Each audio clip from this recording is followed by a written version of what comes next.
Astagfirullahaladzim. Bismillahirrahmanirrahim.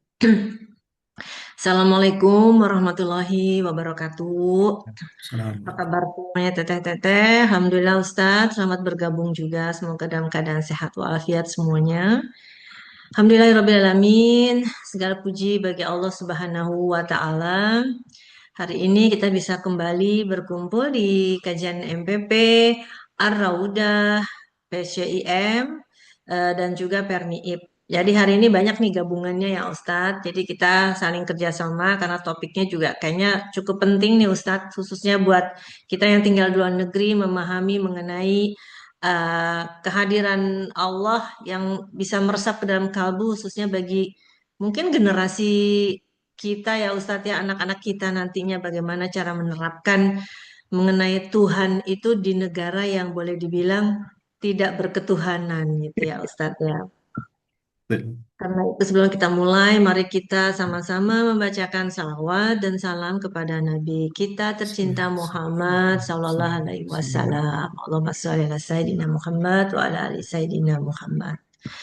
Baik, untuk lebih menghemat waktu, Ustadz, biar nanti lebih banyak juga tanya jawabnya, kita langsung saja membahas kajian kita, yaitu mengenai bagaimana sih mengenali Tuhan melalui teks suci, nakl, dan kekuatan akal. Kali ini kita beruntung sekali mendapatkan Ustadz, maaf Ustadz Alda Kak Yuda LCMH, yang juga merupakan ketua dari PCIM. PCIM itu Muhammadiyah ya, di Ya, Jerman. Baik Ustadz, saya persilakan untuk langsung membahas kajiannya. Mangga oke. Ustadz. Sampai jam berapa, Mbak? Kira-kira. Soalnya takutnya kebablasan nanti. Biasanya jam berapa? Waktunya kira-kira sampai jam 11, 11, 10 gitu deh Ustadz. Oke, siap. Oke. Bismillahirrahmanirrahim. Assalamualaikum warahmatullahi wabarakatuh. Rabbi israh li sadri wa yassir li amri wahlul 'uqdatam min lisani yafqahu qawli. Allahumma shalli wa sallim ala sayyidina Muhammadin wa ala alihi wa sahbihi wa sallim amma ba'du. Teman-teman semuanya, alhamdulillah. Pertama, senang bisa berkumpul sama teman-teman MPP, Majelis Pengajian Perancis. Dan juga saya lihat ada dari PCIM Perancis juga, mungkin nanti bisa menjalin kerjasama atau komunikasi berikutnya. Perancis dan Jerman juga dekat. Dan terima kasih atas undangannya sekali lagi, bisa silaturahim sama teman-teman semuanya. Dan pas undangan hari ini tuh jam saya itu liburnya adalah dapat kerjaan libur hari Rabu. Jadi pas sekali. Dan agak kaget juga. Undangan jam 10, jam setengah 11. Gitu. Pada, tapi alhamdulillah pas saya liburan jadinya senang bisa ngisi liburan sambil ngajar. Karena passion saya pribadi emang ngajar. Bagi yang mungkin belum kenal saya pernah aktif di lembaga fatwa di Majelis Tarjih Pimpinan Pusat Muhammadiyah. Saya lulusan Al-Azhar Kairo Mesir, sekarang tinggal di Jerman, di Frankfurt. Dan mungkin ada yang memfollow IG saya, bagi yang mau, di Alda Yuda. Saya alhamdulillah akhir-akhir ini lagi sering bikin video konten soal Islam, agama Islam. Nah, kita mulai ngaji kita. Yang pertama, saya minta eh, Ibu Mbak sekalian untuk membayangkan satu hal. Kalau Ibu Mbak sekalian itu, bentar, saya cek dulu. Ini masuk ya? Apa namanya? Share screen saya kok.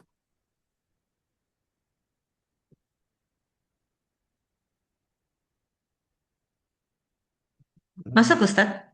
Masuk tapi yang ini ya. Yang Kenapa? PPT bukan? Yang PPT.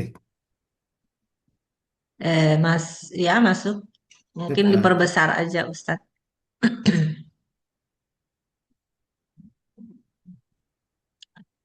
Ini. Ya, sip Ustadz. Oke, sip. Oke. Ah, yang pertama, saya ngajak Bapak Ibu Mbak sekalian semuanya untuk ngayal. Eh, Kalau Anda tiba-tiba itu diculik, terus kemudian dimasukkan ke dalam kereta. Nah, terus kemudian blindfoldnya diambil. Pertanyaan pertama yang akan muncul di kepala Anda itu apa? Mesti pertanyaan pertama itu adalah, Kenapa saya di sini? Itu pertanyaan paling logis. Kenapa Anda nyulik saya? Saya mau dibawa kemana?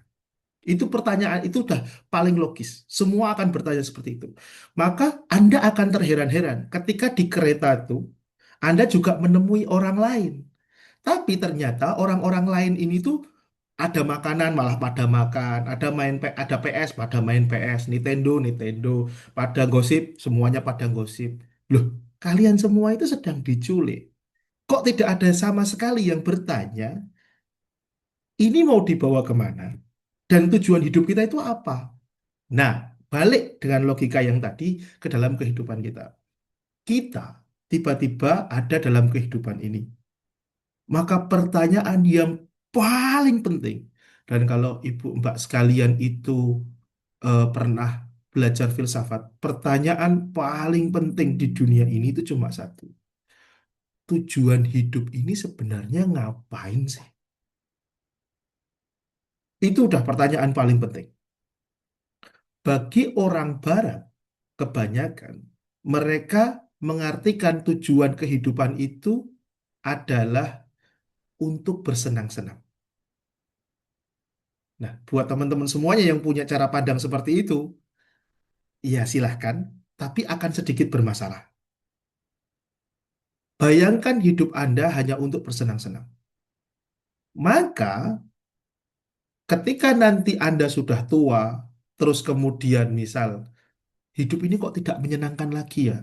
Badan kok sakit-sakitan ya? Kok anak juga malah pergi sama istrinya ya, nggak ada sama kita. Kayak gitu terus. Badan mulai rematik, pesta udah nggak bisa, badan apa jalan-jalan juga sudah capek. Maka akan muncul, aduh kalau hidup cuma untuk, ya kalau hidup cuma kayak gini ya sudahlah, udahi aja hidupnya, mending mati aja. Dan tesis ini itu bukan cuma mengada-ngada. Di Jerman, Swiss, saya belum melihat di Perancis, itu sudah ada yang namanya suicide tourism.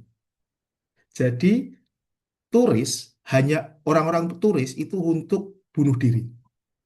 Dan itu dibantu oleh dokter. Siapa langganan orang-orang ini?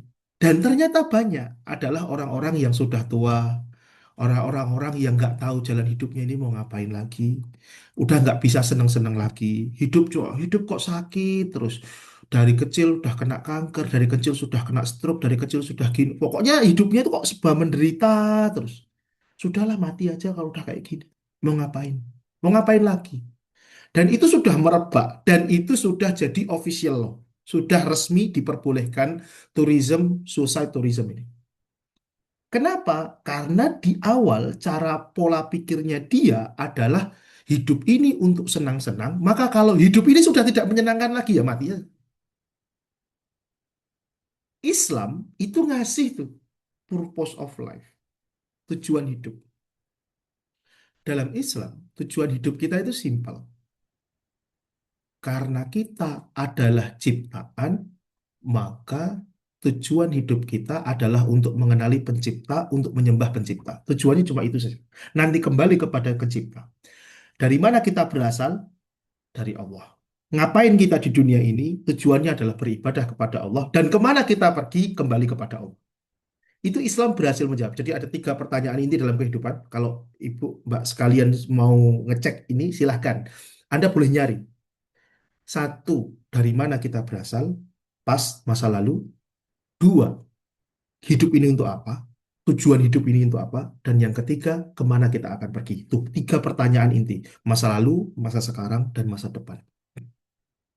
Nah, Islam memberikan jawaban. Bahwasanya kita itu makhluk ciptaan. Ibarat handphone yang ikut yang nyiptain handphone. Ibarat kita itu ciptaan yang ikut siapa yang menciptakan kita. Nah, disinilah terus kemudian eh, kita, Allah memberikan sebuah risalah supaya kita itu nggak kehilangan arah. Hidup kamu itu untuk apa sih? Untuk mengenal aku, untuk mengenal Allah maksudnya dalam ini. Nah, makanya terus kemudian muncul apa yang disebut eh, apa namanya akidah, ilmu akidah.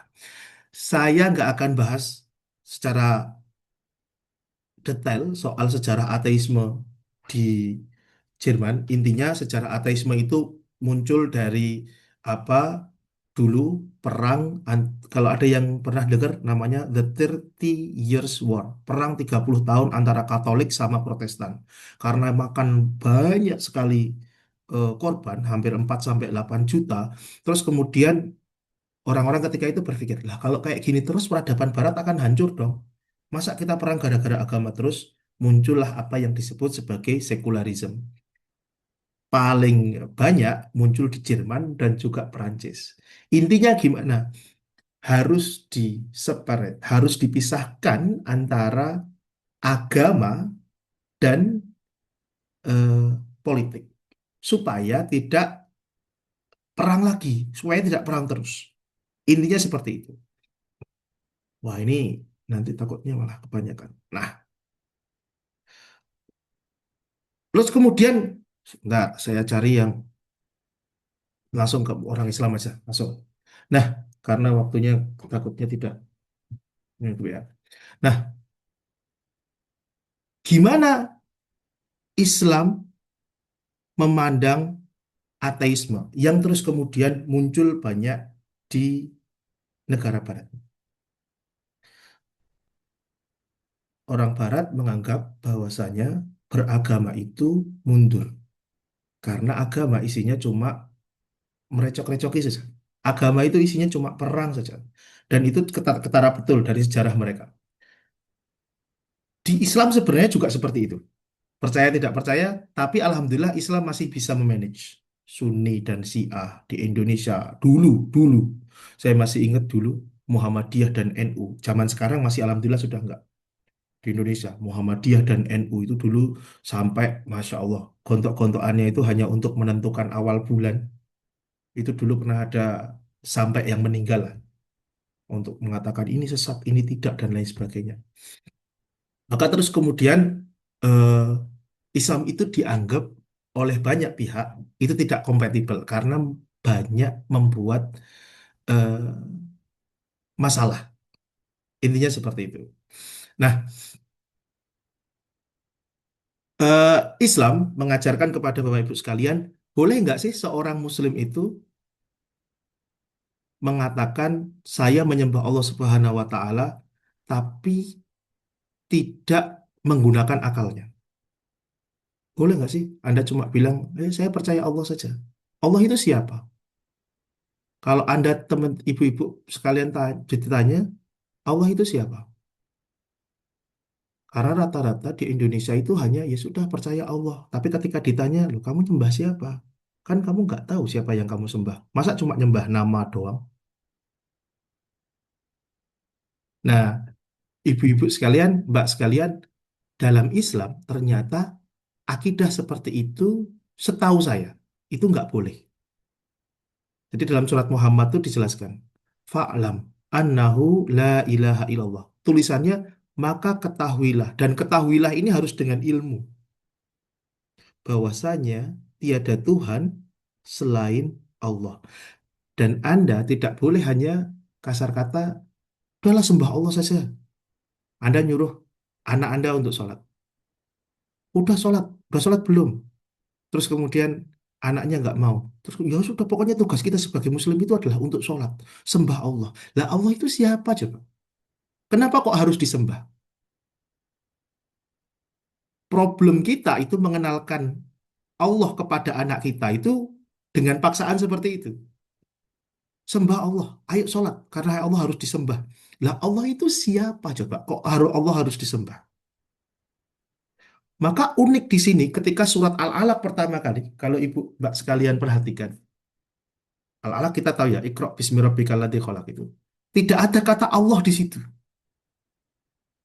Pertama kali Allah memunculkan dirinya lewat Jibril tentunya kepada Nabi Muhammad SAW, itu nggak ada sama sekali loh kata-kata Allah.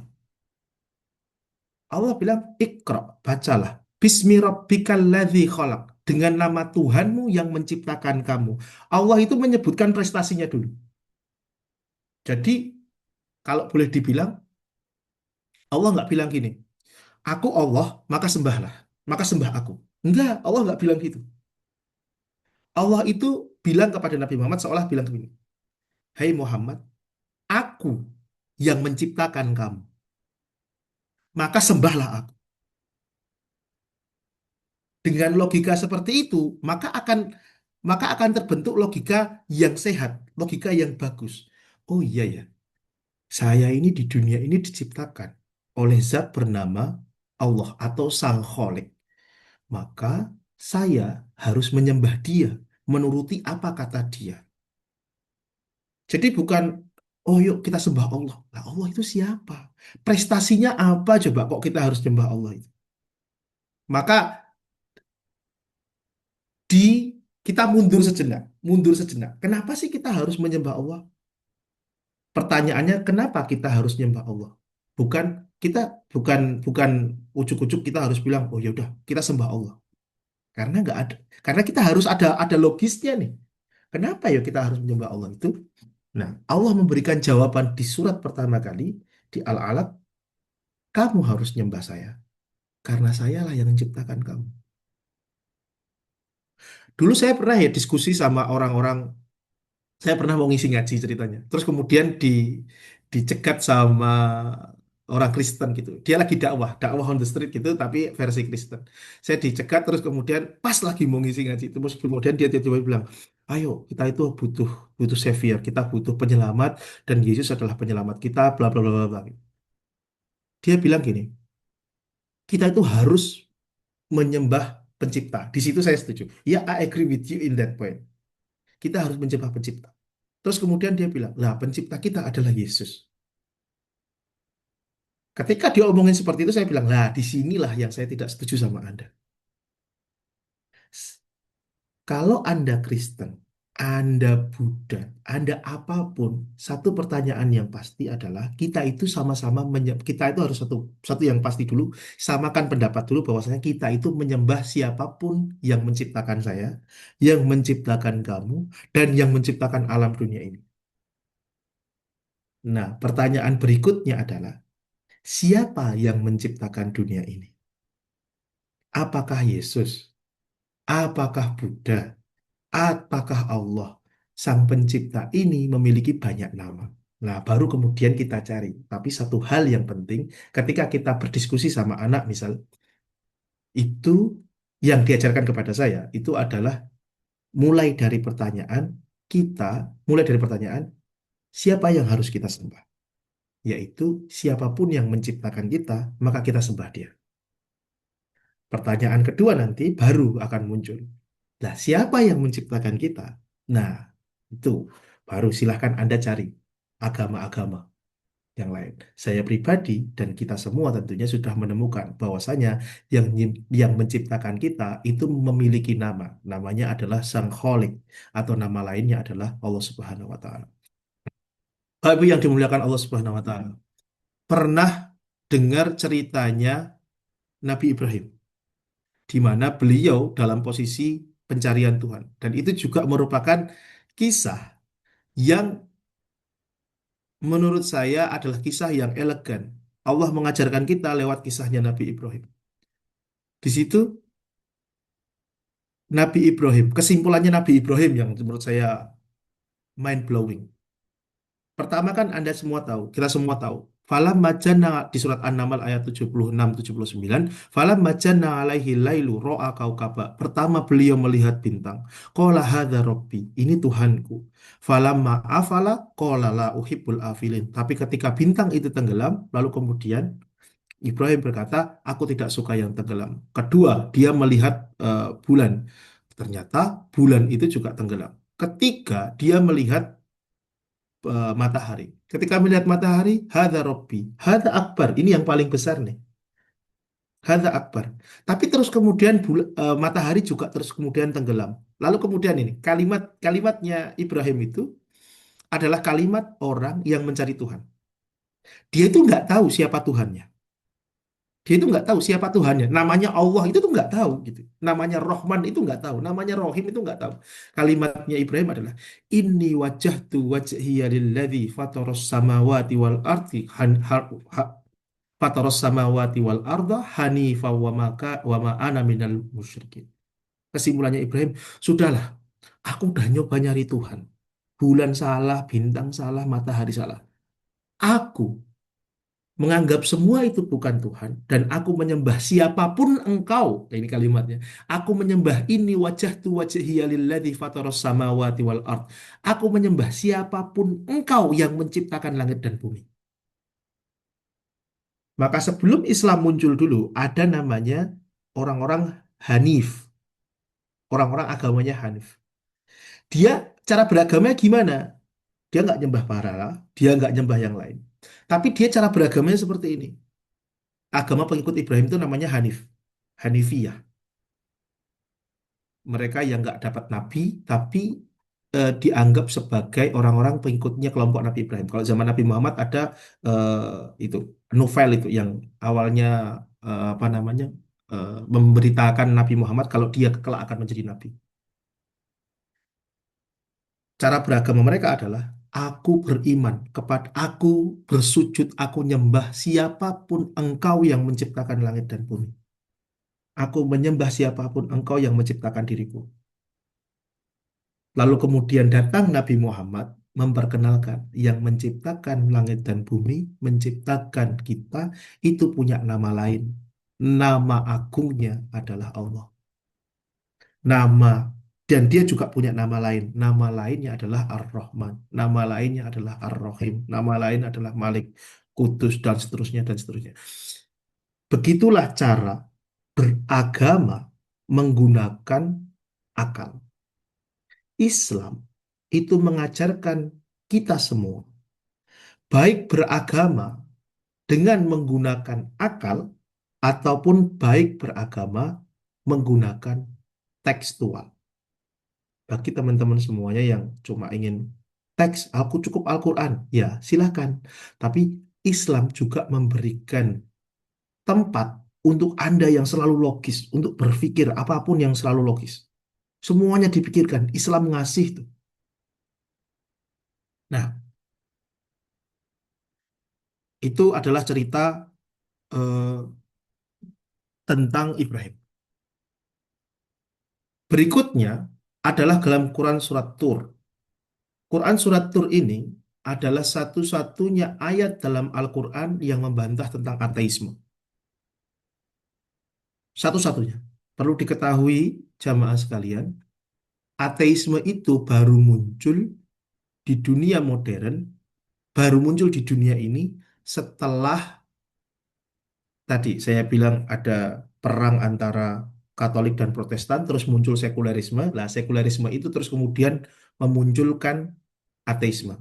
Orang-orang mulai tuh berpikiran tentang, ah ya udahlah nggak ada Tuhan aja, karena agama ini bikin ribet. Nyatanya agama kok malah bikin perang di mana-mana. Maka terus kemudian mereka memunculkan ide yang disebut ateisme. Zaman Nabi Muhammad sebenarnya ateisme ini nggak masyhur. Semua orang itu punya agama. Entah nyembahnya berhala, entah Kristen, entah dia Jews, entah dia apapun, dia nyembah sesuatu. Karena mereka meyakini dunia ini ada yang menciptakan, lalu kemudian kita menyembah siapapun yang menciptakan dunia ini.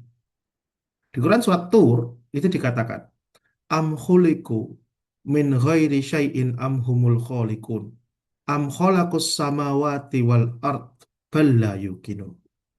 Jadi kalau ada pertanyaan, siapa yang menciptakan dunia ini? Maka ada tiga opsi. Opsinya cuma ada tiga.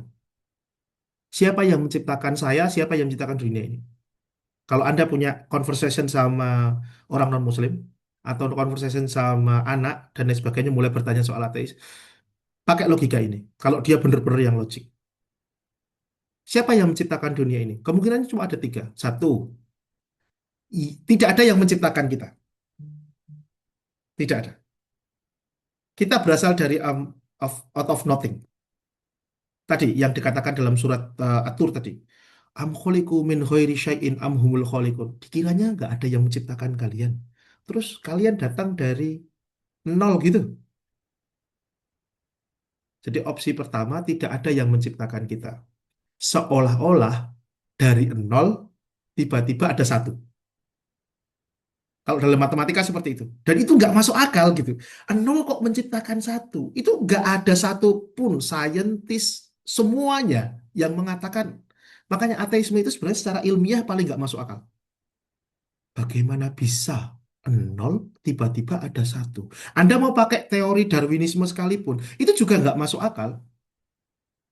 Itu nggak akan masuk akal karena kan teori Darwinisme nanti kalau di eret-eret kan pakai teorinya Hawking itu, yang Big Bang Theory. Siapa yang menciptakan Big Bang Theory gitu? Kan harus ada dulu. Masa tiba-tiba apa orang Jawa bilang mak bedunduk gitu. Tiba-tiba ono gitu aja, langsung terus muncul gitu. Kan nggak masuk akal. Ada yang bilang, kalau ada yang bilang, ini tempe kok enak ya? Terus kemudian bilang, iya tempenya enak. Nggak ada yang menciptakan tempe. Tempenya tiba-tiba ada begitu saja. Itu kan nggak ada yang bilang, masuk akal nggak sih? Nggak ada yang bilang masuk akal. Sesuatu yang tidak ada, itu tidak mungkin menciptakan sesuatu hal yang ada. Itu sudah rumus resmi. Nol itu nggak mungkin menciptakan satu. Nah, kalau sudah ada satu, baru bisa menciptakan dua, tiga, sampai 1 miliar. Itu cara logika paling gampang, logika matematika. Opsi kedua adalah kita menciptakan diri kita sendiri. Opsi kedua ini, kita menciptakan diri kita sendiri. Dan itu disinggung juga tadi dalam Al-Quran surat Tur tadi. Am khalaqus samawati wal ard. Ataukah mereka yang menciptakan langit dan dunia ini? Bala yukinun. Tapi ketika Allah nyuruh Anda untuk mengklaim bahwasanya Anda yang menciptakan langit dan bumi, kalian juga nggak pede, kalian juga nggak yakin, kalian juga nggak mau. Maka kita menciptakan diri kita sendiri itu adalah suatu hal yang ya nggak mungkin juga. Kita menciptakan bumi, nggak ada yang berani bilang seperti itu tuh nggak ada. Firaun sekalipun yang mengatakan dia menciptakan dia adalah Tuhan itu nggak berani loh mengklaim. Al-Quran kan ada itu bilang. Firaun mengklaim dirinya jadi Tuhan gitu. Terus kemudian Ibrahim kan balasnya kan ya sudah. Kalau kamu memang Tuhan, itu Tuhanku adalah yang menerbitkan matahari dari timur, tenggelam di barat. Kalau kamu memang Tuhan, tenggelamkan itu matahari ke timur. Bisa nggak? Nggak bisa kan? Nah, itu logikanya, logika tentang siapa yang menciptakan. Atau yang ketiga, cuma ada tiga opsi ini. Ada yang menciptakan kita, ada. Tapi kita nggak tahu. Itu saja. Ada kok yang menciptakan kita. Tapi kita nggak tahu. Nah, kalau teman-teman debat sama orang ateis, bawa tiga ini. Bawa tiga ini. Cuma tiga ini aja. Kalau ada debat sama teman-teman yang ateis punya dan debat soal siapa yang menciptakan dunia ini, oke, ada tiga opsi. Satu, nol menciptakan satu. Kamu percaya itu? Kalau kamu sampai percaya seperti itu, error otak kamu. Dua, kita yang menciptakan dunia ini. Kamu percaya itu? Ya nggak mungkin lah. Wong kita lahir dunia sudah ada kok. Yang ketiga, ada yang ciptain. Cuma kita nggak tahu. Nah, kita menyebut sang pencipta ini disebut sebagai Tuhan. Tuh, logika yang matang ketika membahas tentang siapa sebenarnya Tuhan itu. Tuhan itu adalah yang menciptakan langit dan bumi. Maka ini Quran surat Tur ini pernah dibacakan Nabi Muhammad SAW dalam sholat maghrib. Lalu kemudian ada seorang sahabat namanya Jubair bin Mut'im. Jubair bin Mut'im itu adalah anak dari Mut'im bin Adi. Nah, kalau Bapak, Mbak, Ibu sekalian, jamaah sekalian tidak tahu siapa Mut'im bin Adi, perlu diketahui. Mut'im bin Adi ini adalah orang kafir Quraisy yang dihormati sama Nabi Muhammad SAW. Jadi bayangkan Nabi Muhammad ternyata pernah juga bekerja sama dengan orang kafir. Selain pamannya, kita semua tahu Abu Thalib ya. Tapi selain itu, Nabi itu menghormati satu tokoh bernama Mut'im bin Adi. Kenapa kok saking dihormati? Karena Mut'im bin Adi ini adalah orang kafir yang menjunjung keadilan. Menjunjung betul keadilan. Maka dia tidak suka ketika Nabi diboikot dulu. Bani Hashim diboikot. Nah, Mut'im bin Adi itu termasuk yang membantah dan yang membela Nabi habis-habisan, membela semuanya. Nabi kehilangan visa untuk balik ke Mekah. Ketika Nabi ke Taif, nah, semuanya tahu, Nabi ke Taif kan. Nabi ke Taif itu sebenarnya karena jadi ceritanya Abu Thalib meninggal, pemimpin Abu Thalib meninggal, lah suku Bani Hashim itu kepemimpinannya beralih ke pamannya yang lain, yaitu Abu Lahab. Abu Lahab kita semua tahu nggak mendukung Nabi. Maka visanya Nabi, namanya Jiron kalau dalam itu, visanya Nabi, aku nggak, Abu Lahab bilang, aku nggak akan melindungi kamu di sini. Kalau kamu disiksa, aku juga nggak akan bela, pokoknya seperti itu. Akhirnya Nabi pindah ke Taif. Nah, ketika Nabi pindah ke Taif, ternyata ditolak juga. Untuk balik ke Mekah, kalau Nabi sampai balik ke Mekah ketika itu, Nabi nggak punya visa. Nggak akan ada yang melindungi. Kalau Nabi sampai dibunuh, nggak akan ada yang membela. Terus kemudian Nabi ngirim utusan. Siapa yang ngasih visa? Yang ngasih visa adalah Mut'im bin Adi. Saking belain Nabi. Tapi dia mati kafir. Saking dihormati sama Nabi Muhammad SAW. Ya, ibu bapak sekalian perlu ketahui, Nabi Muhammad itu pernah ketika perang Badar kan dapat tawanan sekitar 70 kalau tidak salah. Dan itu mahal ya. Satu tawanan itu bisa 1 miliar, 2 miliar gitu bayarnya.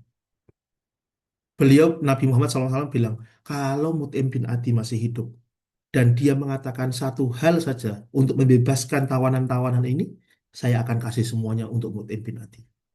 Ini badge of honor yang Muslim saja tidak punya, orang Muslim saja tidak punya. Maka ketika Mut'im bin Adi meninggal, orang-orang Muslim itu pada nangis. Cerita Mut'im bin Adi ini, Bapak Ibu sekalian, penting untuk diketahui kenapa. Oh, ternyata kerjasama sama orang Muslim, sama non-Muslim, sama orang kafir sekalipun, selama dalam hal yang diperbolehkan, itu boleh. Karena Nabi Muhammad SAW sendiri itu juga pernah bekerja sama, bahkan memberikan badge of honor, medali, berupa apa? Tadi itu, kalau ini tawanan ini semua Mut'im bin Adi bilang suruh bebaskan, saya akan bebaskan demi kehormatannya, demi apa yang telah dilakukan Mut'im bin Adi kepada saya. Loh. Nah, lalu kemudian siapa Tuhan? Nah, ini agak sedikit jelimet ya. Nah, kalau langsung aja. Siapa Tuhan? Kalau Bapak Ibu sekalian, Ibu Mbak sekalian disuruh milih Tuhan, disuruh ngasih kriteria Tuhan itu yang harus Anda sembah itu seperti apa sih? Anda akan ngasih kriteria apa? Kira-kira. Nah, itu pertanyaan paling gampang. Kalau ada yang mau jawab silahkan. Kalau tidak ada, saya akan kasih. Ulama itu membuat kriteria. Oke. Pakai logika, bukan pakai Quran hadis ya. Tentunya nanti ada Quran hadisnya tentu. Tapi kalau pakai logika, menemukan Tuhan dengan logika. Kalau saya pengen punya Tuhan, dan kalau saya harus punya Tuhan, kalau ada yang menciptakan saya, kalau ada yang harus saya sembah tiap hari, saya sujud bahkan sampai kening saya ke lantai, maka dia harus yang pertama, syaratnya itu ulama menyebut ada 12, ada 20 mohon maaf, ada 20 kriteria. Semua tahu, orang Indonesia rata-rata hafal sih yang ini kalau di masa kecilnya kalau dulu Mudin atau orang yang ini sering kan Allah wujud kita mbako mukhalafatuhu lil hawadisi. Nah itu sampai akhir qiyamuhu bi nafsihi wahdani ada 20. Tapi gini, kayak gini, nggak usah ke sini dulu, nggak usah ke sini dulu, itu karangannya para ulama. Nah, kalau Anda disuruh mikir, Anda dulu punya Tuhan. Maka Anda harus pasang kriteria dulu. Tuhannya itu seperti apa? Syarat pertama Tuhan, tentu kita harus sepakati, Tuhan itu harus ada. Itu sih. Jelas, Anda nggak bisa pasang kriteria yang lain kalau adanya saja udah dipermasalahkan. Maka syarat pertama Tuhan, dia eksis. Ada. Syarat kedua, misal, Anda silahkan pasang syarat sendiri-sendiri. Kalau saya suruh suruh mikir ya, syarat kedua, dia harus paling kuat. Iya dong, Anda nggak mau dong nyembah Tuhan yang nggak kuat. Anda nggak akan mau. Cara ketiga misal, dia harus hidup. Nggak boleh mati. Maka kenapa kok umat Islam Umat Islam itu menolak ketika adanya ketuhanan Yesus. Simple. Tuhan kok mati? Nggak boleh.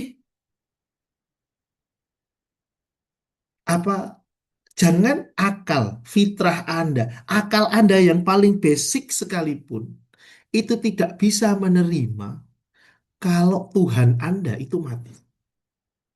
Nggak bisa. Maka tadi saya ceritakan, saya pernah di ketika mau ngisi ngaji pernah dicegat sama orang Nasrani yang mau berdakwah ke saya untuk ngajak ke Kristen gitu. Saya bilangnya cuma, Tuhan Anda kok mati? Itu loh, saya yang nggak bisa terima itu di situ.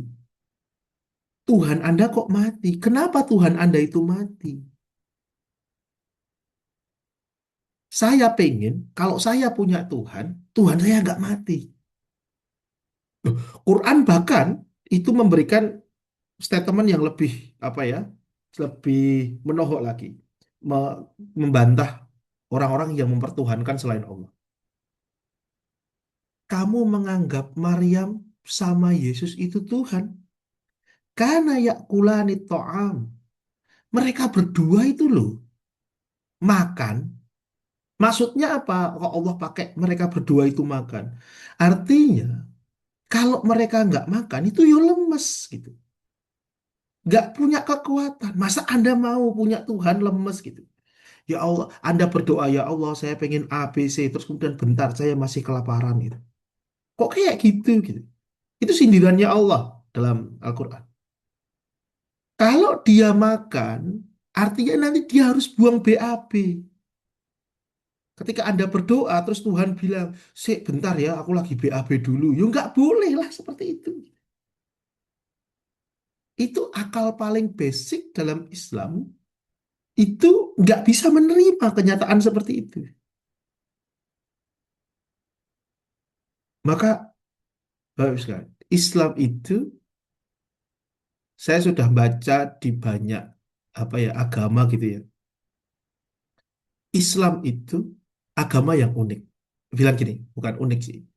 Kebenaran Islam itu karena dia menunjukkan Tuhan itu ada. Tuhan itu nggak bisa mati.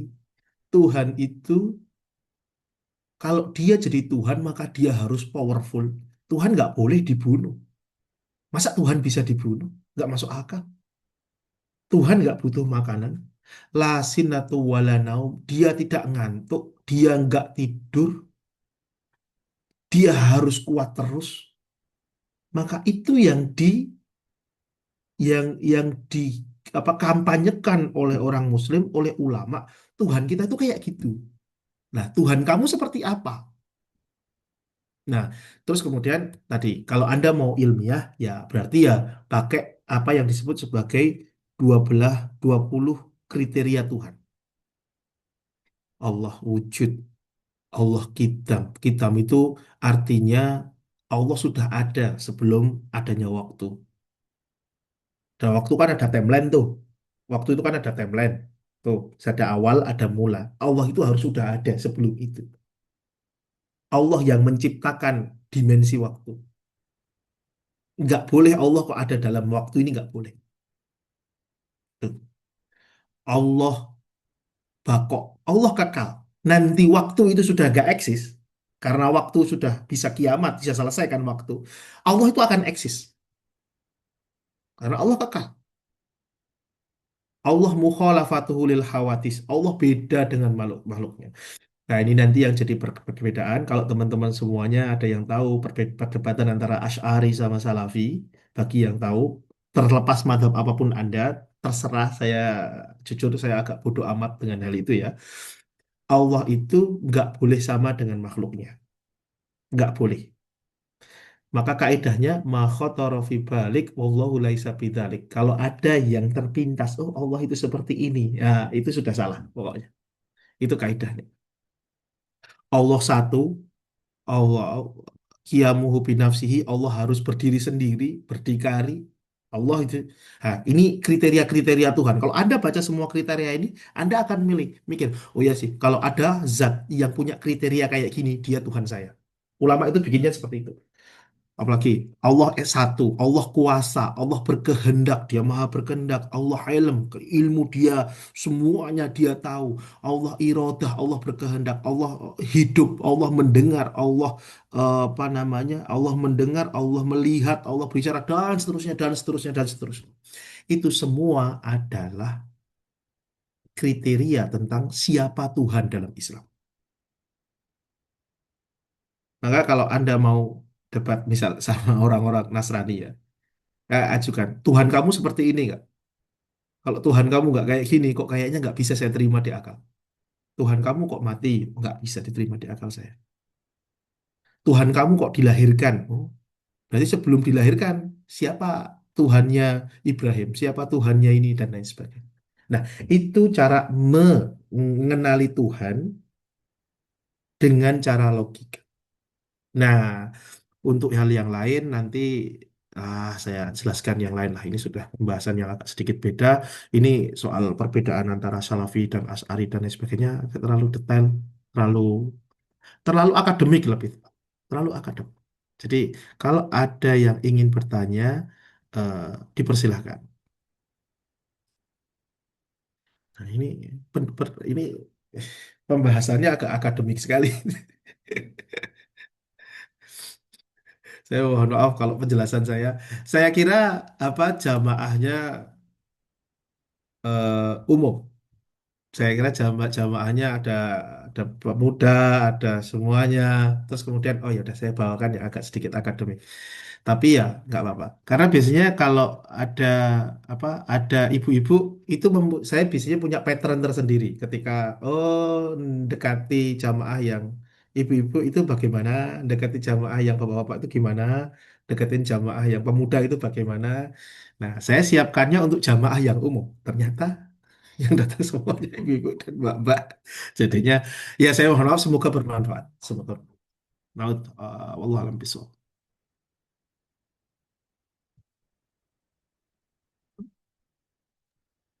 Silakan. Kalau ada, kalau nggak ada, alhamdulillah. Berarti paham semua. Baik, Ustadz. Alhamdulillah, Ustadz. Terima kasih atas penjelasannya dan juga tadi ilmunya ya, Ustadz ya. Emang cukup pelik ya, Ustadz ya, untuk membahas mengenai adanya Tuhan. Kalau kayak kita nih, Ustadz kan memang kita mengenal Islam karena dari lahir ya, Ustadz, gitu Nah, kan.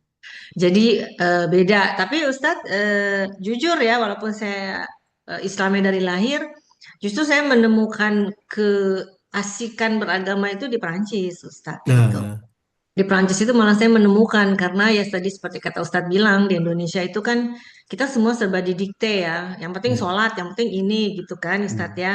Harus ya, sholat, harus puasa tanpa kita ada kemauan dari diri kita sendiri sebenarnya. Jadi hanya kewajiban gitu kan. betul, Di betul, Prancis ini saya menemukan mencari sendiri gitu Ustadz ya. Oh ternyata Allah tuh ini. Oh nikmatnya sholat tuh seperti ini. betul. Nikmatnya mengaji seperti ini. Di Prancis Ustaz saya belajar lagi ikro dari awal karena zaman saya itu Nah, nggak ada ikro. Saya angkatan junior Ustaz. Jadi nggak ada yang nah, namanya ikro, belajar lagi ikro gitu. Memang cara orang nah, menemukan Tuhan macam-macam ya Ustaz. Tapi ada ya, juga yang setelah pindah ke luar negeri akhirnya jadi kehilangan agama itu juga banyak ya Ustaz. banyak, banyak. Seperti itu. Baik Ustaz, kita langsung masuk ke tanya jawab aja ya Ustaz. Ya, Mungkin ini apa namanya share-nya bisa di loh, stop ya. dulu Ustaz. Buat teteh-teteh yang ingin bertanya silakan. Sebelum pertanyaan Mbak Berta ada puisi, ada pantun Mbak Nanti, Berta? Nanti Mbak Dini di akhir pertanyaan, soalnya saya terputus Oke, beberapa kali tadi. oke. Baik ya. Baik Ibu-ibu dan teteh yang mau bertanya silakan ya, mumpung masih ada waktunya. Tapi Ustaz saya mau bertanya dulu nih Ustaz. ya, Jadi gini, pertanyaan saya sering bertemu dengan orang, bahkan kemarin hari Senin saya baru lagi bertemu dengan orang ya Ustaz ya. Dia percaya Tuhan Ustaz, dia percaya Tuhan itu ada. hmm, Tapi dia bilang dia tidak mau memilih agama hmm, gitu. Kalau yang pertama yang orang Prancis dia menyatakan dia tidak mau memilih agama karena dia tidak mau diatur. hmm, Jadi tapi dia percaya Tuhan itu ada, Tuhan yang menciptakan dia. Tapi apakah dia harus menjalankan sholat lima waktu atau dia harus ke gereja dan sebagainya? Buat dia itu hanya ritual. ya, Nah, yang kedua yang saya temukan itu adalah orang Indonesia. Orang Indonesia dia karena dulunya Muslim karena bapaknya mualaf kalau nggak salah, kemudian orang tuanya bercerai, akhirnya dia menikah dengan orang enggak, akhirnya dia ikut ibunya yang Kristen, Katolik, kemudian dia menikah dengan orang yang ateis. Tapi Ya. dia tetap percaya Tuhan, tapi dia tidak mau memeluk agama karena buat dia yang penting adalah kita berbuat baik. Gitu Mm-mm. Ustadz. Nah, menurut Ustadz, jadi ketika saya berdiskusi dengan orang-orang seperti mereka, karena saya ngerasa ilmu saya sangat cetek, saya nggak bisa ngomong apapun gitu ya, ya walau walam. Aku cuma bisa ngomong gitu, Ustadz.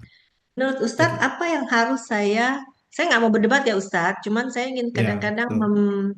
apa ya, Ada mendefend, diskusi lah, ada ya, ya bicara mendefense juga. kenapa saya tetap memilih jadi Muslim gitu, Ustadz. Silakan. Nah, eh, valid pertanyaannya. Saya kasih cerita. Saya dulu pernah dapat seperti itu. Pertanyaannya tuh unik. Ustaz, Idul Adha ketika Ustaz, saya itu vegan. Boleh nggak kalau Idul Adha saya nggak nyembelih kurban? Jadi kenapa kok saya bilang gitu?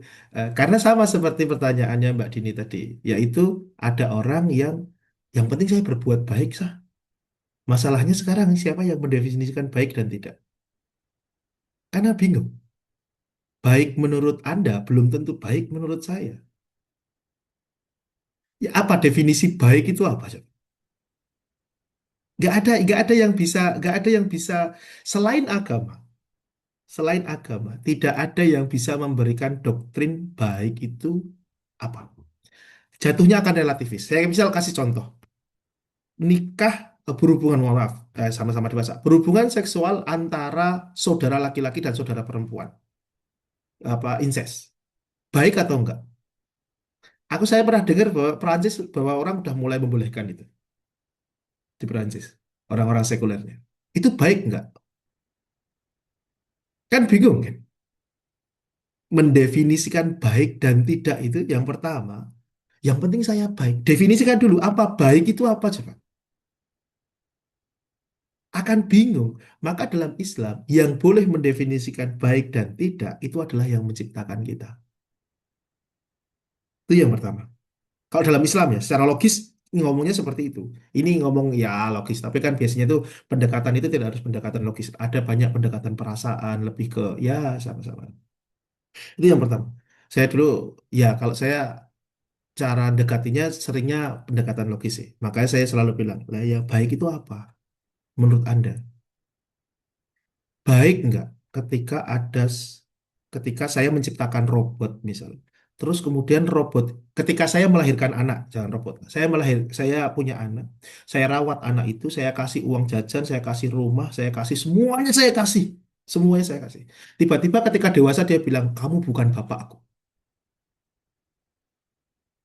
Itu baik nggak?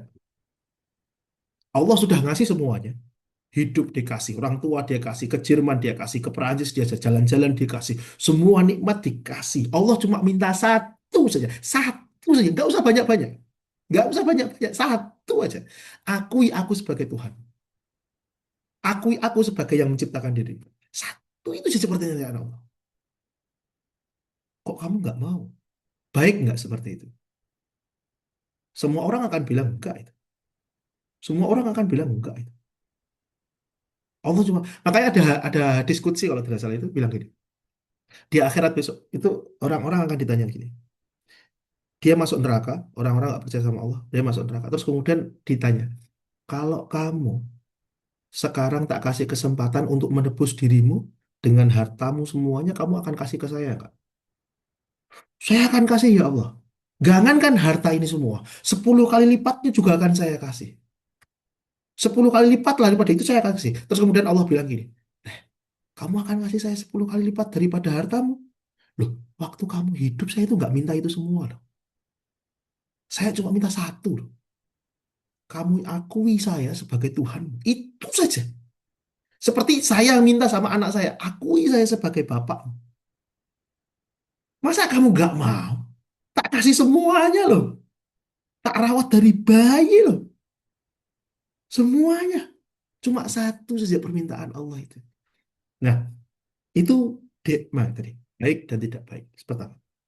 Kedua, terus gimana kalau ada orang yang Dia bilang Tuhan itu ada, tapi saya nggak mau diatur.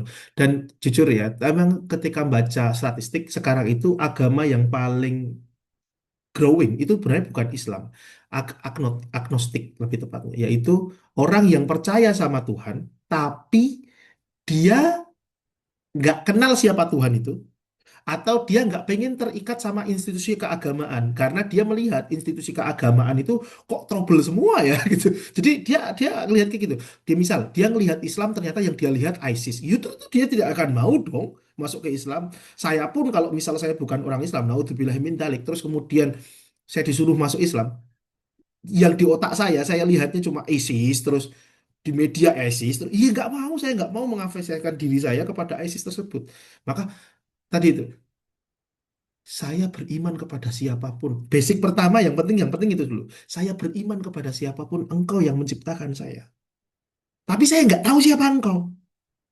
Maka tolonglah siapapun engkau yang menciptakan saya, bimbing saya untuk kenal engkau gitu. Dia harus punya kesadaran untuk itu dulu. Nah, temen ibu tadi itu punya kesadaran untuk itu. Ada Tuhan. Tapi saya nggak tahu siapa yang benar. Karena saya melihat Muslim. Ini yang saya tahu informasi saya tentang Muslim, kok orangnya kayak gini semua, kok nyebelin semua. Gitu. Saya tahu tentang Kristen, kok dia nyebelin semua. Loh, saya nggak mau lah mengasosiasikan diri saya dengan orang-orang seperti ini. Saya nggak mau. Gitu. Orang-orang seperti ini nanti akan gimana? Ada itu, ada jalannya. Apakah masuk surga? Belum tentu. Kelak akan dites sama Allah. Akan dites sendiri. Apakah dia kalau ditunjukkan tentang Allah dan Nabi Muhammad, apakah dia akan percaya? Kenapa kok ada tes-tesan seperti ini untuk orang-orang spesial? Ini orang-orang spesial seperti ini. Karena memang ketika di dunia, ternyata dia tidak mendapatkan informasi yang benar tentang siapa itu Islam. Apa itu Islam? Orang di aborigin sana misal, cukup pedalaman. Dia percaya sama Tuhan, tapi tidak ada info kepada dia tentang Islam itu seperti apa. Terus Allah adilnya gimana dong? Masa Allah mau nyiksa begitu saja? Nggak adil dong. Nggak adil. Maka akan dites besok. Siapa yang kamu sembah? Siapa yang kamu sembah itu? Kalau dia bisa jawab, maka Allah akan berikan ampunan. Kalau dia tidak bisa jawab, ya, ya terjadi apa yang terjadi. Maka buat ya masalahnya itu kalau dia malas mencari itu loh. Karena ya tadi itu saya kasih permisalan di awal tadi. Dunia ini seperti Anda itu sedang diculik, dimasukkan ke dalam sebuah kereta atau dalam sebuah mobil. Pertanyaannya, itu kan harusnya Anda harus sadar, ini saya di sini ngapain? Kenapa kok saya ada di sini? Tanya dong gitu. Kok Anda malah lihat, wah ada orang yang jajan-jajan nih, kita ikut jajan. Wah ada orang yang bikin vlog nih, kita bikin vlog. Ada orang yang kerja jalan-jalan nih, kita bikin apa namanya? Kita juga ikut jalan-jalan. Masa cuma kayak gitu doang? Masa hidup cuma buat jalan-jalan doang? Kita, orang yang waras, yang sadar akan bilang, nih kalau ada orang yang hidupnya cuma jalan-jalan doang, belanja-belanja doang, kita akan mengatakan, inilah orang-orang yang tertipu sama dunia. Dia sedang diculik, kok tiba hanya gara-gara ada PlayStation di situ, hanya gara-gara ada HP di situ, terus kemudian dia nggak mau bertanya, dia itu di sini ngapain? Dan itu besok akan dipertanggungjawabkan juga. Maka saya sih kalau saya pribadi saya berharap orang-orang yang seperti Ibu bilang tadi itu dia percaya Tuhan tapi dengan circumstansi dia apa dia ya semoga dia besok akan lulus lulus dengan jawaban dia, lulus dengan apa yang kita sama Allah. Saya sih berharap seperti itu ya. Allah alam bisawab. Allah alam bisawab. Dan saya sepakat sama cerita Bu Dini tadi. Kalau di Perancis Ibu lebih menemukan Islam. Saya pribadi di Jerman ini juga menemukan apa ya, uh, another level lah, level yang berbeda tentang bagaimana cara berislam, tentang bagaimana mengapresiasi Allah itu. Jujur saya menemukan level yang berbeda. Saya di pondok lama sejak SMP, terus kemudian ke Al-Azhar. Itu baik akademik saja untuk perjalanan akademik saja. Tapi ketika di Jerman itu another level. Itu level yang benar-benar berbeda. Karena seolah nyari Tuhan itu sendiri. Nah, ketika menemukan, itu the sweetness-nya itu kerasa. Ketika betul menemukan, ini rahmatnya Tuhan. Oh, ini Allah ternyata seperti ini. Ini kalau nggak punya Allah, ini hidup hampa, nggak punya tujuan. Terus tiba-tiba punya tujuan tuh, the sweetness-nya itu beda. Saya bro, sholat saya pun sekarang rasanya beda. Saya saya bukan mau sombong, nauzubillah min dzalik, tapi cuma buat ini. Kadang sholat tuh saya pakai untuk kewajiban saja. Karena di Al-Azhar kan di pondok harus sholat, harus sholat. Saya tetap sholat. Tapi kan tahu sendiri lah, saya kadang yuk males ya, kadang yuk, aduh sholat lagi, sholat lagi, sholat lagi. Tapi sejak di Jerman ini saya nemukan kayak, oh melihat orang, semuanya pada ngejar dunia kayak gitu. Kerja cuma kerja, pulang, kerja, pulang lagi, tidur lagi, kerja lagi.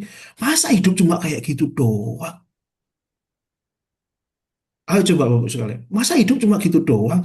Kerja, tidur, pulang, jalan-jalan, bayar pajak. Kerja, tidur, ulang, kayak gitu. Masa hidup cuma kayak gitu doang? Apa-apaan?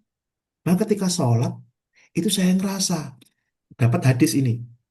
Nabi itu ternyata ketika sholat bukan dianggap sebagai sebuah kewajiban. Nabi itu ketika sholat bilang sama bilang sama Bilal gitu. Arih nih ya Bilal. Istirahatkan ruhku, istirahatkan diriku ya Bilal. Jadi sholat itu adalah istirahat ruh, soul, jiwa dari semua urusan dunia ini. Saya butuh istirahat dari bayar pajak, cuma kerja, cuma gini. Cara istirahatnya gimana? Sholat. Maka ketika sholat sekarang saya nggak anggap itu sebagai buah beban. Saya anggap itu sebagai sebuah istirahat. Dan saya temukan itu ketika di Jerman. Banyak kerjaan. Hidup cuma kayak gitu doang. Dan saya yakin semoga ibu-ibu semua menemukan. Hidup kok cuma ngurusi anak, ngurusin suami, cuma gini doang. Kok kayak gini doang? Istirahatlah. Kapan istirahatnya? Jiwa saya, alhamdulillah sekarang menemukannya ketika pas sholat. Pas sujud itu tak nikmati betul. Ya Allah, istirahat. Waktunya istirahat. Jadi buat ibu-ibu semuanya, buat ibu semuanya. Syukur-syukur bisa. Tapi kan pengalaman pribadi ya. Jadi ya, semua orang menemukan Islamnya secara Islam sendiri. Nah, pertanyaan Mbak Nana dari Nederland. Bercontoh Pak Ustadz menemukan Islam another level di Jerman. Tadi itu ya, saya sudah ceritakan. Islam another level di Jerman. Saya benar-benar mengapresiasi. Orang di sini cuma melihat, di sini kan parade, mohon maaf ya, parade LGBT kan banyak banget ya. Apa namanya? Masa hidup ya cuma kayak gitu doang. Cuma, mohon maaf, LGBT itu kan, saya bukan mau menghina, tapi kan intinya cuma kampanye soal kebebasan seksual. Masa hidupmu cuma tentang hidup seks doang? You cannot, you better not believe that your purpose of life just to be worker. Anda nggak mungkin dong Anda percaya bahwasanya Anda yang paling berharga seperti ini. Fungsi hidup Anda hanya untuk seks. Fungsi hidup Anda hanya untuk kerja, bayar pajak. Come on. Nggak mungkin.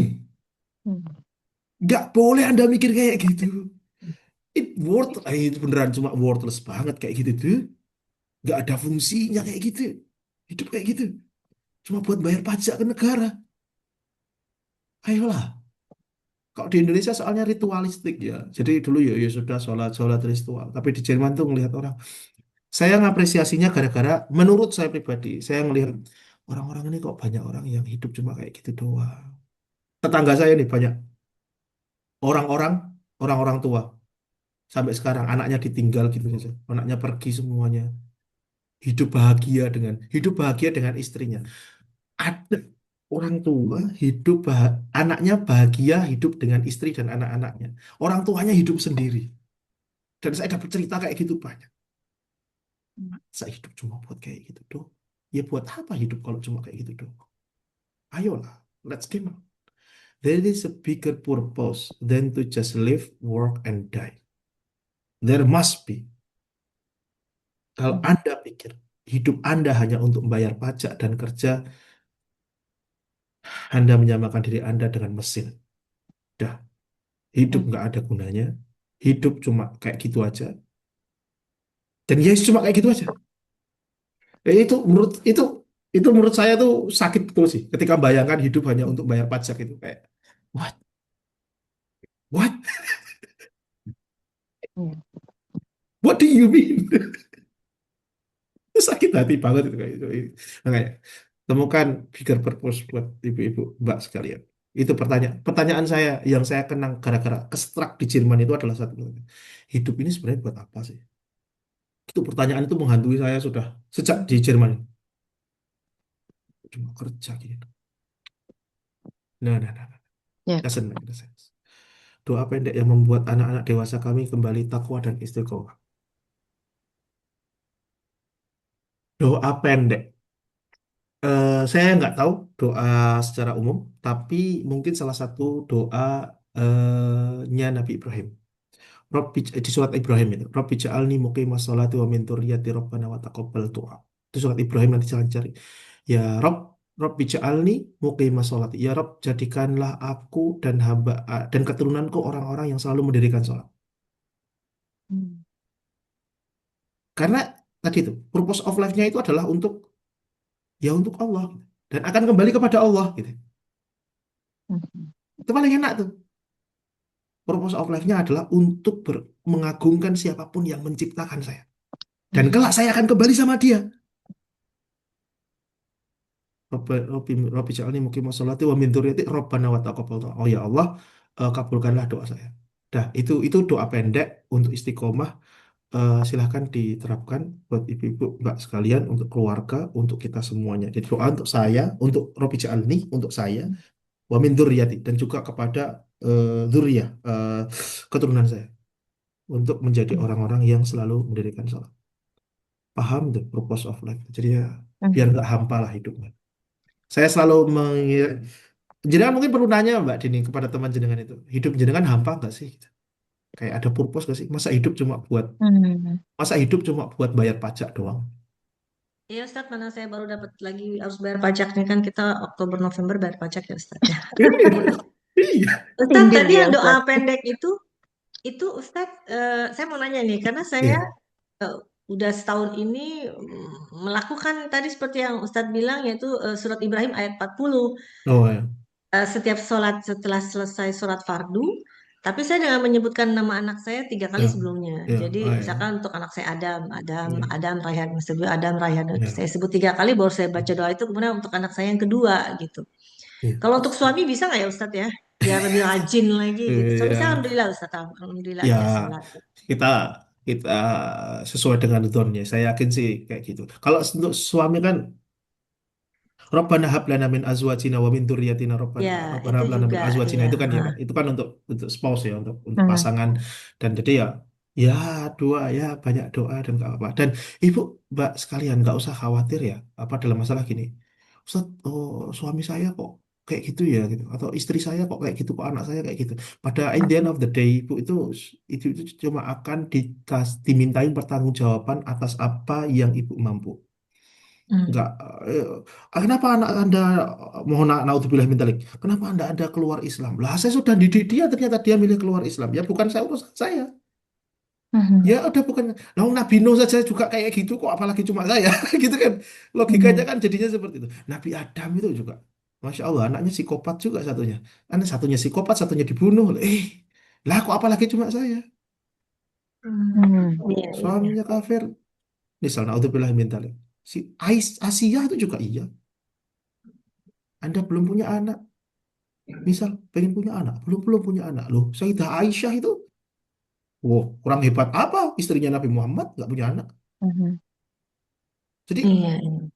jadi ya sudah, dalam artian semakin Hmm. ibu dapat dapat cobaan, itu Ujian artinya ya. iya itu semakin naik level. Gampangannya seperti itu. Kayak profesor nggak mungkin lah dapat ujiannya kayak anak SD, kan nggak mungkin juga gitu loh. Anggap aja ibu lagi naik derajat profesorship gitu atau gimana gitu. Ya kan emang logikanya seperti itu. Jadi emang yes, untuk anak, untuk keluarga kita. Kayak ibu kalau apa namanya, tafsir surat la yukallifullahu nafsan illa wus'aha. Itu kadang kalau menurut saya ada banyak orang salah menafsirkan ya itu ya. Hmm. Allah tidak akan memberikan, Allah tidak akan membebani seorang lebih dari kemampuannya. Tafsirnya bukan seperti itu, Bapak Ibu sekalian. Setahu saya ya. Itu tafsir yang masyhur tapi menurut saya salah. Tafsirnya itu adalah La yukallifullahu nafsan, Allah tidak akan menjadikan kamu mukallaf. Allah tidak akan menjadikan kamu orang-orang yang diberi pertanggungjawaban. Untuk Allah tidak akan memintai kamu tanggung jawab untuk sesuatu hal yang lebih daripada kemampuanmu. Dah, kalau kemampuanmu 10, kok ujiannya 15 dan sering datang. Yang 11 sampai 15 itu udah bukan tanggung jawab ibu bapak sekalian. Dah 1 sampai 10 itu tanggung jawab. Hmm. Kewajiban saya didik anak sebisa saya. Kok anak saya keluar daripada itu, ya sudahlah gimana lagi, ya sakit hati, tapi ya sudah gimana lagi. Itu sudah bukan tanggung jawab ibu lagi, sudah bukan tanggung jawab bapak lagi, sudah bukan. Tapi Ya. ikhtiar harus ya Ustadz Oh ya. ya iya, Tapi ya kan kali kan memberitahu gitu. ibu punya power dari 1 sampai 10. Terus kemudian ujiannya di level 15. Ikhtiar ibu itu cuma sampai 10 karena mentok di 10 kan. 11 sampai 15 ini sudah bukan tanggung jawab kita semua, udah serahkan sama Allah lah. Saya sudah seperti itu ya. Udah berusaha ya. Udah berusaha mau gimana lagi? Itulah Iya, nanti 11 ke 15 itu yang kita sebut sebagai tawakal. Pas menerima gitu Ustadz. betul serahkan sama Allah. Ya Allah, saya ini sudah berusaha sampai 10, kemampuan saya cuma sampai 10. 11 sampai 15 ini itu udah urusan Anda. Pun jenengan ikut, Anda mau ikut gimana? Ternyata 11-15 ini tidak sesuai dengan harapan Anda, disitulah yang disebut sebagai iman kepada yang buruk. Rukun Hmm. iman ke-6 itu kan, dengan rukun iman ke ya, dengan Iya, kodok iya, yang baik iya. dan kodok yang buruk tuh. Ternyata sesuai, nah itulah juga ikut beriman ini semua dari Allah. Ini Ya, santai aja, ibu nggak akan dimintain pertanggungjawaban kecuali yang memang kemampuan Bapak Ibu sekalian. Enggak, karena nggak baik. adil. Iya, iya, baik, baik. Kan Allah Maha Adil ya. Baik. Hmm. Baik, Ustadz, kita jeda sebentar, Ustadz, dengan pantunnya dari Mbak Berta ya. Mbak Siap, Berta mau pantun ya. siap. Silakan Ustadz kalau mau minum dulu dari tadi kan Ya, Ustadz bisa ya. makan. Harus. Ya, Mbak Dini, Masya Allah, ini saya banyak ini banyak apa namanya banyak sekali yang bisa saya jadikan penyemangat menjalani hidup ini. Apa yang saya sampaikan tadi. Assalamualaikum warahmatullahi wabarakatuh. Oh, Rabu pagi rutin di dalam agenda. Hadir pengajian membawa rasa. Kajian spesial bersama Ustadz Alda mencerdaskan jemaah, tema luar biasa. Pergi ke Paris membeli tas Gucci. Harga mahal konon naikkan gengsi. Mencari Tuhan lewat akal dan kitab suci. Menjawab tantangan di era modernisasi. Tapi walaupun tasnya sudah merek Gucci, ternyata isinya tisu dan peniti. Perjalanan spiritual melibatkan kitab suci dengan akal dalam perbuatan budi pekerti. Ke kebun binatang nonton lumba-lumba, aneka burung dan hewan mamalia. Allah Maha Kuasa atas segala hamba, kita dicipta karena misi sangat mulia. Berkumpul di sini para diaspora, kajian online yang anti hujan, anti basah. Dunia fana tempat hidup manusia, bersama ujian, bahagia ada susah. Hadir telat tak jadi masalah, jangan diolok, jangan pula dibuat tawa. Mengetahui mana benar dan salah, praktek suci berlandas iman dan takwa. Makan menu nasi sambal cumi, tambah enak sambal goreng hati, dengan akal semakin memahami kebesaran Allah tentu dan pasti. Kalau bicara selalu wallahi, wallahi, tapi bohong bicara penuh basa-basi. Wahyu kitab suci bersumber ilahi, pencipta semesta dengan segala isi. Sambal mata katanya, sambal mata kalahkan sambal cumi, sekali merasa tambah lagi dan lagi. Akal menjadikan semakin memahami, tinggi ilmu tapi ada posisi lebih tinggi. Pesakitan yang berakhir dalam jeruji, vonisnya ringan karena memalsu tas Gucci. Nama Allah kita agungkan puja dan puji, dengan akal berlandaskan kitab suci. Wassalamualaikum warahmatullahi wabarakatuh. Waalaikumsalam. That's nice. Waalaikumsalam That's warahmatullahi nice. wabarakatuh. Masya Allah That's Mbak nice. Berta. Mbak Berta tahu aja isi tasku cuman tisu, Mbak Berta. Iya, kayu putih. Iya, Mbak Berta aku selalu bawa minyak telon loh. Jangan sampai makan kayu putih, minyak telon. Baik, baik.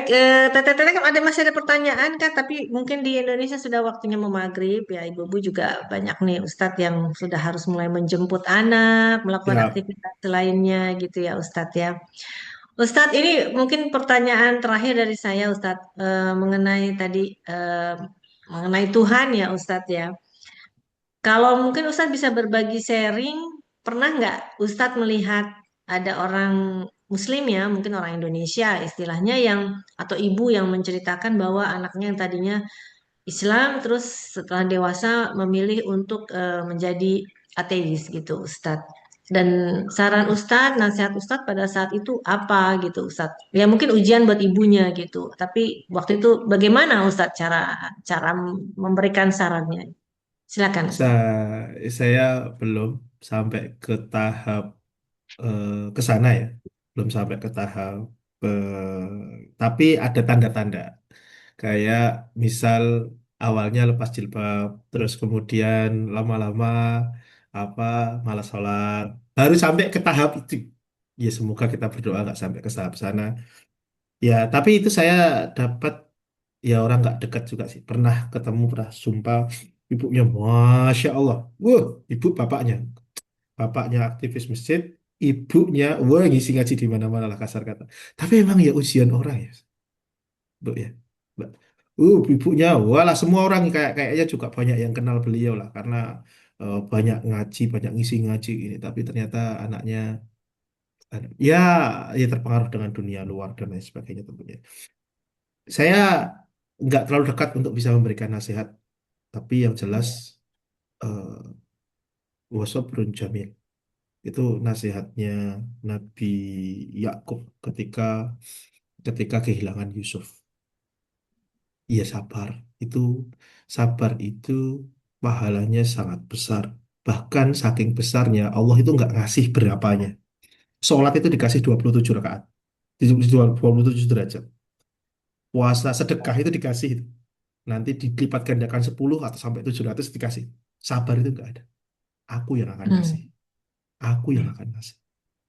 Karena memang nggak ada yang bisa, ya nggak ada orang tua yang mau.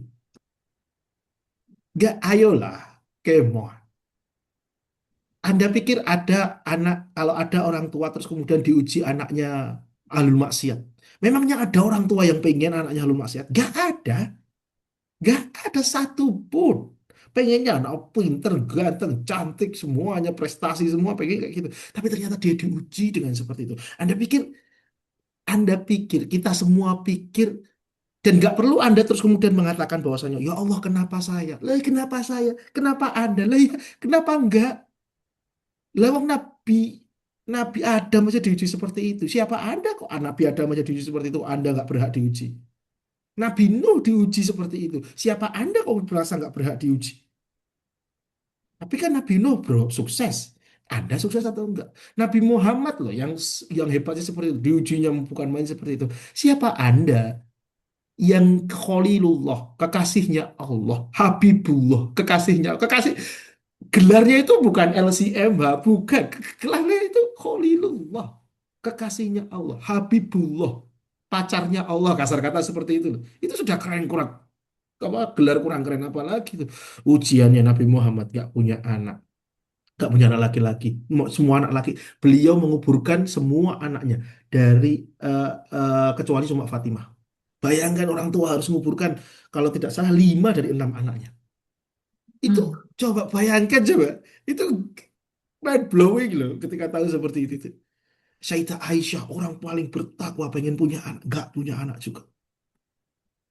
Nabi Adam anaknya satu dibunuh, satunya pembunuh. Nabi Nuh, Asiyah juga dapat ujian seperti itu. Mereka orang-orang soleh, mereka orang-orang hebat. Jadi jangan pernah bertanya, kenapa saya ya Allah? Lu hambanya Allah paling hebat saja dapat ujian, apalagi cuma kamu. Apalagi cuma saya. Apalagi. Dan it's not about you. It's not, ini tuh bukan tentang kenapa saya diuji seperti ini. Ini tentang bagaimana Anda menjawab ujian Anda. Soal itu nggak masalah. Anda mau diuji kalkulus level berapa nggak masalah. Yang penting bisa jawab. Anda bisa jawab nggak?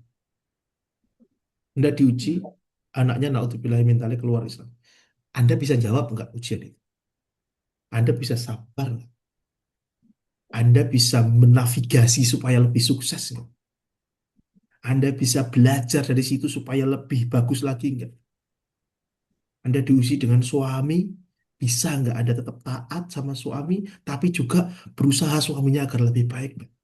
Anda diuji dengan istri, bisa nggak Anda menjadi suami yang baik, tapi juga tetap mengasihi istrinya? Kita semua ada dalam ujian. Pertanyaan, problemnya bukan ada di pertanyaan, problemnya ada di jawaban. Jawaban Anda dalam menjawab ujian Allah Subhanahu wa taala. Seperti itu. Masya Allah, Wallahu Ustaz. a'lam. Baik, Ustaz. Terima kasih, Ustaz. Sama-sama. Walau alam ya, Ustaz ya. Benar, programnya bukan, it's not about you ya Ustadz ya, Ya, benar. Jadi bikin semangat nih Ustadz tiap kali kita mendapatkan ujian gitu Ustadz. ya. Jadi kita setiap kali ujian kita harus melihat bagaimana nabi-nabi itu pun diuji pada nabi ya Ustadz ya. Dan Nabi. kita ini Ya, hanya hanya manusia ciptaannya ya Ustadz ya, ya ya. Masya Allah. Baik Ustadz, ini mungkin jadi pertanyaan terakhir Ustadz. Dan Siap. setelah itu kita akan tutup. Berkaitan dengan pertanyaan saya tadi, datang pertanyaan dari Teh Alfi, sampai mana batasan kewajiban orang tua dalam mendidik anaknya? Apakah ada parameternya? Usia misalnya, karena bagaimanapun juga di akhirat kelak akan dipertanyakan, dipertanggungjawabkan orang tua akan pendidikan anaknya. Nah, ini penting nih Ustadz buat kita-kita. Khususnya Ustadz, misalnya nih saya bilang sama anak saya, ayo dong belajar Quran, baca Al-Quran. Anak saya nggak maju-maju nih Ustadz, bahasa di Iqra terus gitu Ustadz. Tapi saya selalu ngingetin Ustadz gitu. Tapi insya Allah, tapi kok hati saya berkata, saya yakin Ustadz, suatu saat Hmm. mereka akan seperti saya mencari sendiri untuk belajar kembali Quran. Karena Hmm. saya pun juga membutuhkan waktu yang lama untuk jatuh cinta kembali dengan Al-Quran itu. Hmm. Gimana Ustadz jawabannya? Terima kasih.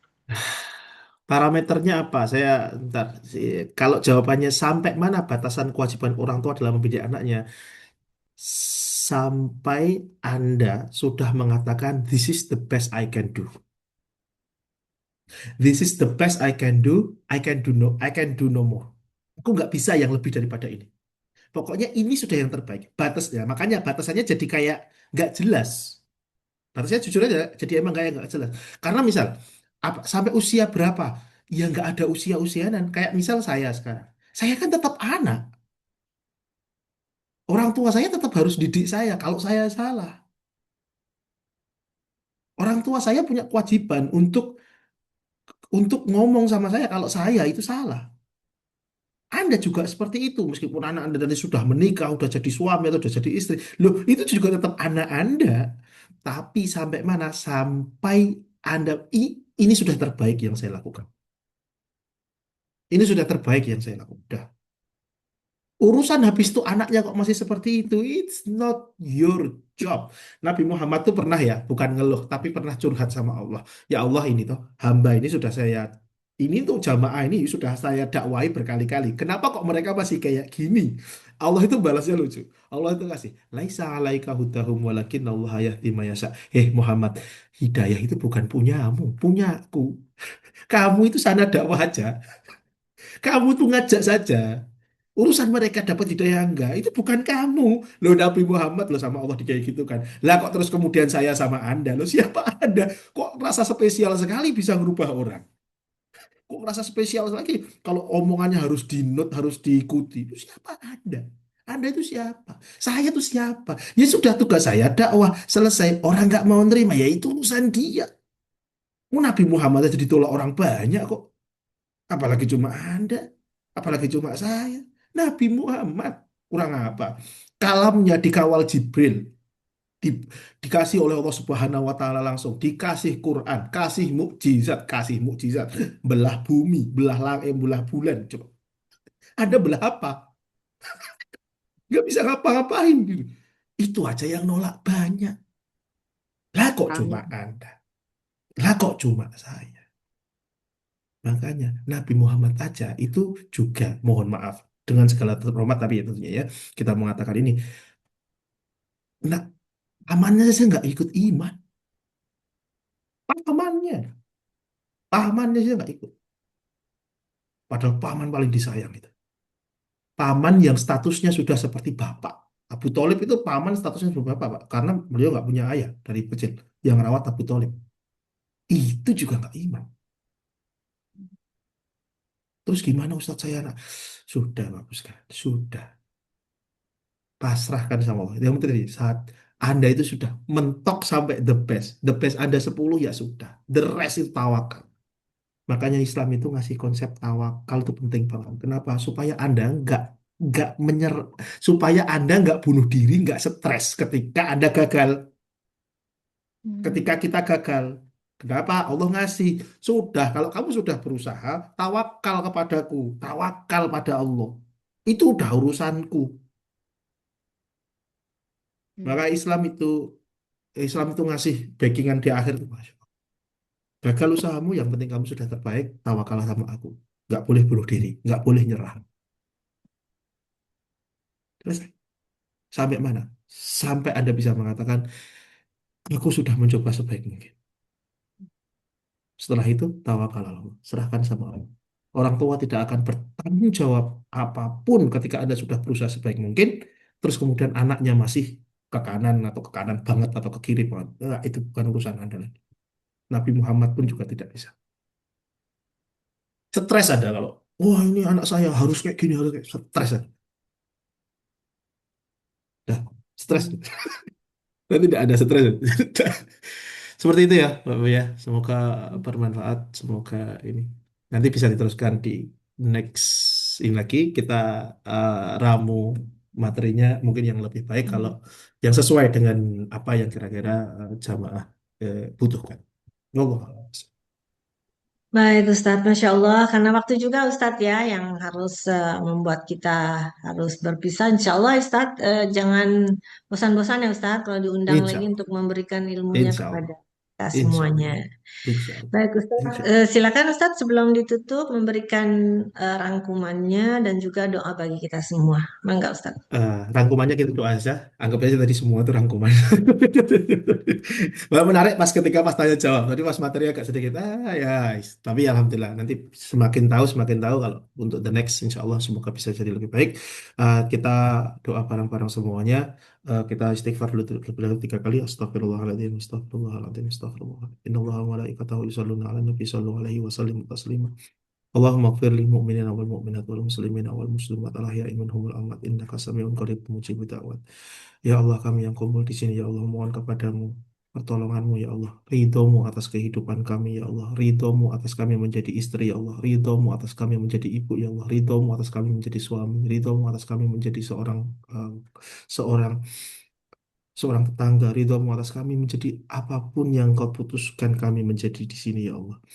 Ya Allah, kami mohon kepadamu ya Allah, matikanlah kami dalam keadaan husnul khotimah, matikanlah kami dalam keadaan mengucap la ilaha illallah. Ya Allah, atas semua ujian yang telah Engkau berikan, berikanlah kekuatan kepada kami untuk memikul ujian yang telah Engkau berikan. Kami berdoa bukan untuk meringankan ujian kami, tapi kami berdoa berikan kami punggung yang lebih kuat agar kami agar kami bisa mengatasi semua ujian yang Kau berikan kepada kami, ya Allah. Bagi mereka yang punya ujian berupa anaknya, ya Allah, berikanlah hidayah kepada anak-anak mereka. Bagi mereka yang punya ujian kepada suaminya, berikanlah hidayah kepada suaminya. Ya Allah, berikanlah bagi mereka yang punya ujian atas istrinya, atas seorang tuanya, atas tetangganya, atas siapapun itu, berikanlah hidayah kepada mereka dan berikanlah hidayah juga kepada kami yang berdoa, ya Allah. Allahumma firli wali walidayya warhamhuma kama rabbayani shaghira. Rabbana atina fid dunya hasanah wa fil akhirati hasanah wa qina adzabannar. Alhamdulillahi rabbil alamin. Amin, amin, ya Rabbal Alamin, Insya Allah. Terima kasih Ustadz. Sekali lagi, terima kasih atas semua tadi yang sudah Ustadz berikan ilmunya. Teteh-teteh semoga bisa menjadi semangat ya buat kita untuk lebih istiqomah, untuk menjalankan hidup.